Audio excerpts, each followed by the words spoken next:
It begins with a private message in 2016. Joe Jonas reaching out to Sophie Turner after mutual friends suggest they might get along. No red carpet, no announcement, just two public figures starting a relationship in the only space the public could not see. Within a year, they moved from that direct message to coordinated public appearances, and in October 2017, they confirmed their engagement in matching Instagram posts, a controlled release of a private decision. In May 2019, after the Billboard Music Awards, they are married in Las Vegas in a legal ceremony streamed by a friend, hours after walking a global stage. Weeks later, they hold a second wedding in France, private, formal, family-centered. For years, their timeline shows the same pattern. Shared homes, aligned schedules, carefully limited access to their children, and public language built around stability and partnership. So when Joe Jonas files for divorce in Florida in September 2023, the question is not why celebrity couples separate. The question is, what changed between their last unified appearance and the moment their relationship moved from a shared identity into a legal case? This channel follows high-profile relationships the way a long investigation follows a case, through confirmed dates, recorded filings, verified appearances, and the exact words spoken on the record. No anonymous sources, no reconstructed drama, only the sequence that can be proven. Because in a timeline like this, meaning is never found in a single headline. It is found in what changes, what stops, and what continues. If you value factual, respectful breakdowns of real celebrity relationships, subscribe, and we'll continue to track the documented story of Joe Jonas and Sophie Turner, step by step. The first contact happens in 2016. Joe Jonas sends Sophie Turner a direct message after mutual friends suggest they should meet. At the time, he is on tour and rebuilding his place in pop with DNCE. She is still in the production cycle of Game of Thrones, a series that has defined most of her adult life. Their first meetings take place in London, not Los Angeles, not New York, away from the most aggressive paparazzi patterns that follow American celebrity couples. When they are photographed together in late 2016 and early 2017, the images show something that will become consistent in the years ahead. No distance in body language, no stage reveal, a visible ease with proximity. In October 2017, they confirmed their engagement through identical Instagram posts. A single photograph of a ring, a single line of text, no interview, no extended explanation. A private decision, released in a controlled format.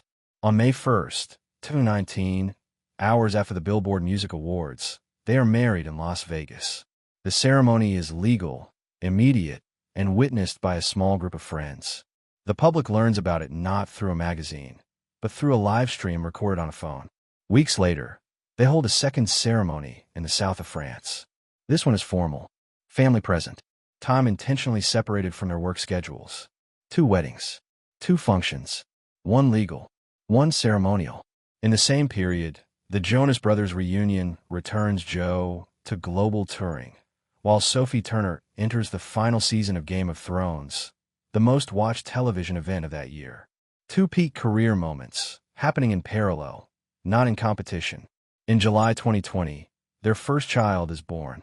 In 2022, their second daughter arrives, and the public structure of the relationship changes. There are fewer spontaneous photographs, fewer casual social media posts together, stronger legal and verbal boundaries around the children's privacy. In interviews, the language shifts from excitement to permanence. Joe begins to describe home as a fixed point. Sophie speaks about stability, routine, and distance from the early pace of her career. The relationship moves from visibility to protection, not absence, control. When they appear together, it is intentional. Premieres, major events, family-linked occasions. Each appearance functions as confirmation that the structure is still intact. Then the geography begins to change. Joe enters an extended touring cycle with the Jonas Brothers. Sophie begins new filming commitments in the UK. Time is no longer shared in the same location. Public appearances become individual. Not unusual for 2 working actors and musicians, but different from the pattern that defined their earlier years. The informal confirmations disappear. No candid city walks. No off-schedule sightings. No unscripted shared moments. The relationship is no longer being visually reinforced in real time. And for a couple whose stability had always been measured through controlled but consistent proximity, the absence of those images becomes the first measurable change in the timeline. The first visible change is not a statement. It is distance. For most of their relationship, Joe Jonas and Sophie Turner operated from the same physical base, photographed leaving the same restaurants, arriving at the same events, moving through the same cities. In 2023, that shared geography begins to separate. Joe is on an extended Jonas Brothers tour, moving from city to city on a fixed performance schedule. Sophie is in the United Kingdom for long-form filming, working within the immovable structure of a production calendar. Weeks become months in different countries. Then the red carpets change. Where they once arrived together, coordinated, physically aligned, confirming continuity without needing to speak, they now appear alone. The communication format shifts with it. The spontaneous posts disappear. No casual photographs from inside the same room. No unscripted acknowledgments of shared time. In their place, scheduled updates, professional imagery, and individual promotion cycles. Nothing dramatic. Nothing confrontational. But for a relationship that had always been defined by controlled privacy and consistent proximity, the loss of shared physical space becomes the first measurable break in the pattern. And in a timeline built on structure, the first break in the pattern is never random. It is the beginning of a new phase. On September 5th, 2023, the timeline moves from observation to record. Joe Jonas files for divorce in Miami-Dade County, Florida. Not a public announcement. Not an interview. A legal document, time-stamped, filed, and immediately verifiable. For the first time in their relationship, the defining update does not come through a photograph, a coordinated post, or a red carpet appearance. It comes through the court system. Within hours, a joint statement is released by both Joe Jonas and Sophie Turner. The language is precise, mutual, amiable, focused on our children. No allocation of blame, no emotional detail, no competing narratives. And that order of events is the key structural shift. The legal action arrives first. The public explanation follows. From that moment, the story stops being about a relationship in the traditional sense. It becomes about jurisdiction, residency, and the schedule of two parents whose lives are based in different countries. Where the children will live, where they will attend school, which location defines home. The conversation moves out of the language of romance and into the language of framework. Documents instead of images. Agreements instead of appearances.